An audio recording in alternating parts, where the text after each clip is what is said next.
The Book of Ruth, Chapter 1. In the days when the judges judged, there was a famine in the land. A certain man of Bethlehem, Judah, went to live in the country of Moab with his wife and his 2 sons. The name of the man was Elimelech, and the name of his wife Naomi. The names of his 2 sons were Mahlon and Chilion, Ephrathites of Bethlehem, Judah. They came into the country of Moab and lived there. Elimelech, Naomi's husband, died, and she was left with her 2 sons. They took for themselves wives of the women of Moab. The name of the one was Orpah, and the name of the other was Ruth. They lived there about 10 years. Mahlon and Chilion both died, and the woman was buried of her 2 children and of her husband. Then she arose with her daughters-in-law, that she might return from the country of Moab.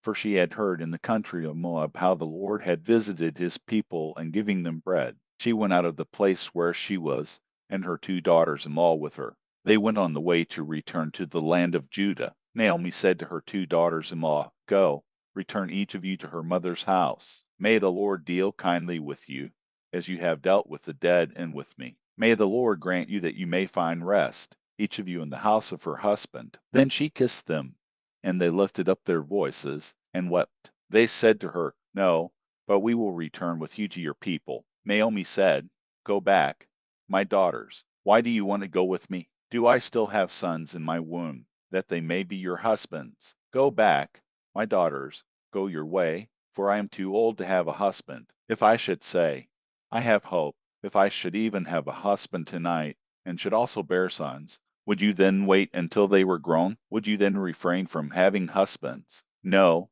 my daughters, for it grieves me seriously for your sakes, for the Lord's hand has gone out against me. They lifted up their voices and wept again.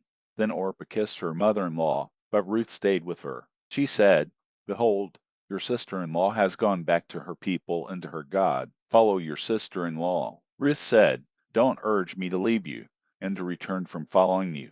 For where you go, I will go, and where you stay, I will stay. Your people will be my people, and your God my God. Where you die, I will die, and there I will be buried. May the Lord do so to me, and more also, if anything but death parts you and me. When Naomi saw that she was determined to go with her, she stopped urging her. So they both went until they came to Bethlehem. When they had come to Bethlehem, all the city was excited about them, and they asked, Is this Naomi? She said to them, Don't call me Naomi, call me Mara, for the Almighty has dealt very bitterly with me. I went out full, and the Lord has brought me home again empty. Why do you call me Naomi? Since the Lord has testified against me, and the Almighty has afflicted me. So Naomi returned, and Ruth the Moabitess, her daughter-in-law, with her, who returned out of the country of Moab. They came to Bethlehem in the beginning of barley harvest. Ruth, chapter 2. Naomi had a relative of her husband's, a mighty man of wealth, of the family of Elimelech, and his name was Boaz. Ruth the Moabitess said to Naomi, Let me now go to the field, and glean among the ears of grain after him in whose sight I find favor. She said to her, Go, my daughter. She went, and came and gleaned in the field after the reapers. And she happened to come to the portion of the field belonging to Boaz, who was of the family of Elimelech.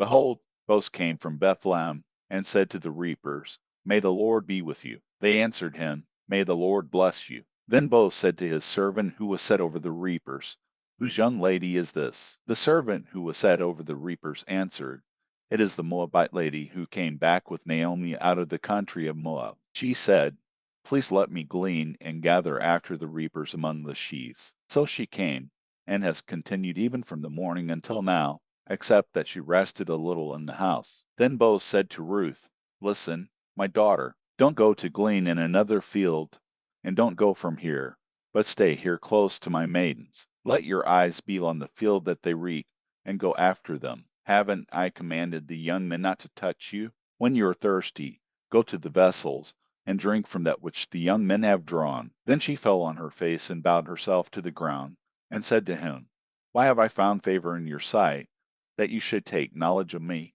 since I am a foreigner? Boaz answered her, I have been told all about what you have done for your mother-in-law since the death of your husband, and how you have left your father, your mother, and the land of your birth, and have come to a people that you didn't know before. May the Lord repay your work, and a full reward be given to you from the Lord, the God of Israel. under whose wings you have come to take refuge. Then she said, Let me find favor in your sight, my lord, because you have comforted me, and because you have spoken kindly to your servant, though I am not as one of your servants. At mealtime Boaz said to her, Come here, and eat some bread, and dip your morsel in the vinegar. She sat beside the reapers, and they passed her parched grain. She ate, was satisfied, and left some of it. When she had risen up to glean, Boaz commanded his young men, saying, Let her glean even among the sheaves, and don't reproach her. Also pull out some for her from the bundles, and leave it. Let her glean, and don't rebuke her.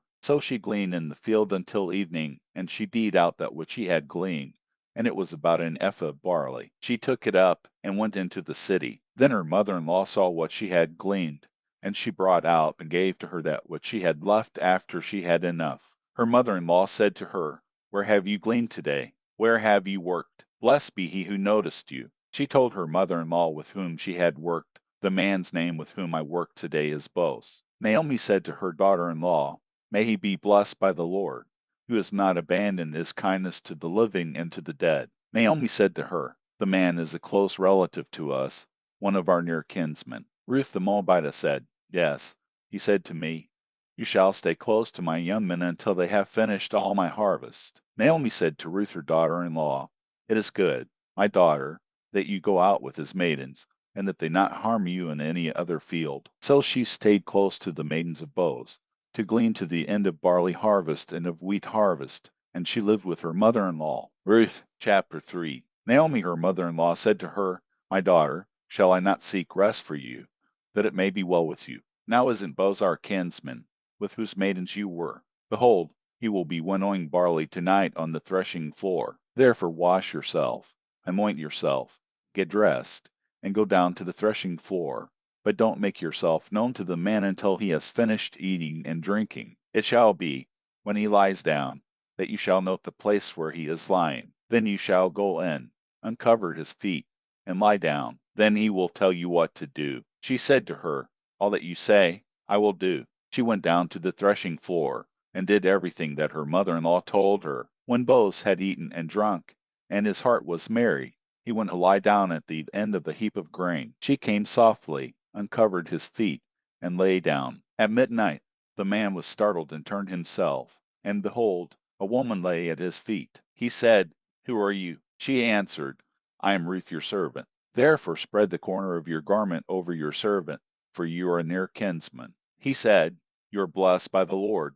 My daughter, you have shown more kindness in the latter end than at the beginning, because you didn't follow young men, whether poor or rich. Now, my daughter, don't be afraid. I will do to you all that you say, for all the city of my people knows that you are a worthy woman. Now it is true that I am a near kinsman. However, there is a kinsman nearer than I. Say this night, and in the morning, if he will perform for you the part of a kinsman, good. Let him do the kinsman's duty. But if he will not do the duty of a kinsman for you, then I will do the duty of a kinsman for you, as the Lord lives. Lie down until the morning. She lay at his feet until the morning.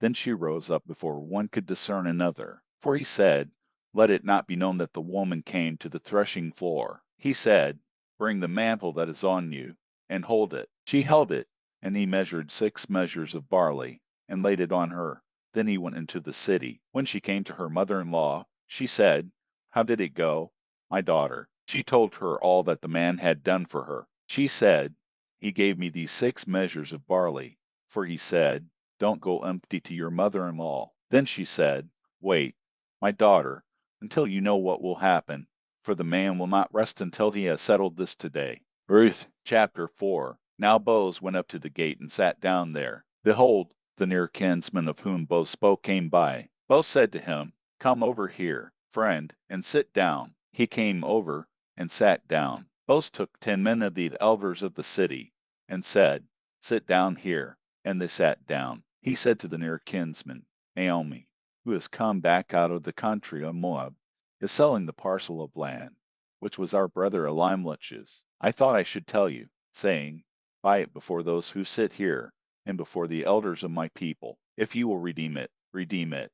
But if you will not redeem it, then tell me, that I may know, for there is no one to redeem it besides you, and I am after you. He said, I will redeem it. Then Boaz said, on the day you buy the field from the hand of Naomi, you must buy it also from Ruth the Moabitess, the wife of the dead, to raise up the name of the dead on his inheritance. The near kinsman said, I can't redeem it for myself, lest I endanger my own inheritance. Take my right of redemption for yourself, for I can't redeem it. Now this was the custom in former time in Israel concerning redeeming and concerning exchanging.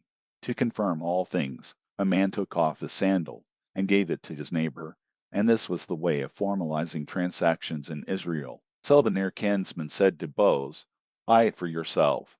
Then he took off his sandal. Boaz said to the elders and to all the people, you are witnesses today, that I have bought all that was Elimelech's, and all that was Chilion's and Mahlon's, from the hand of Naomi. Moreover, Ruth the Moabitess, the wife of Mahlon, I have purchased to be my wife, to raise up the name of the dead on his inheritance, that the name of the dead may not be cut off from among his brothers and from the gate of his place. You are witnesses today. All the people who were in the gate, and the elders, said, we are witnesses. May the Lord make the woman who has come into your house like Rachel and like Leah, which both built the house of Israel, and treat you worthily in Ephrathah, and be famous in Bethlehem. Let your house be like the house of Perez, whom Tamar bore to Judah, of the offspring which the Lord will give you by this young woman. So Boaz took Ruth, and she became his wife, and he went into her, and the Lord enabled her to conceive, and she bore a son. The woman said to Naomi, Blessed be the Lord, who has not left you today without a near kinsman. Let his name be famous in Israel. He shall be to you a restorer of life and sustain you in your old age, for your daughter-in-law, who loves you, who is better to you than 7 sons, has given birth to him. Naomi took the child, laid him in her bosom, and became nurse to him. The women, her neighbors, gave him a name, saying, A son is born to Naomi. They named him Obed. He is the father of Jesse, the father of David. Now this is the history of the generations of Perez. Perez became the father of Hezron, and Hezron became the father of Ram, and Ram became the father of Amminadab, and Amminadab became the father of Nahshon, and Nahshon became the father of Salmon, and Salmon became the father of Boaz, and Boaz became the father of Obed, and Obed became the father of Jesse, and Jesse became the father of David.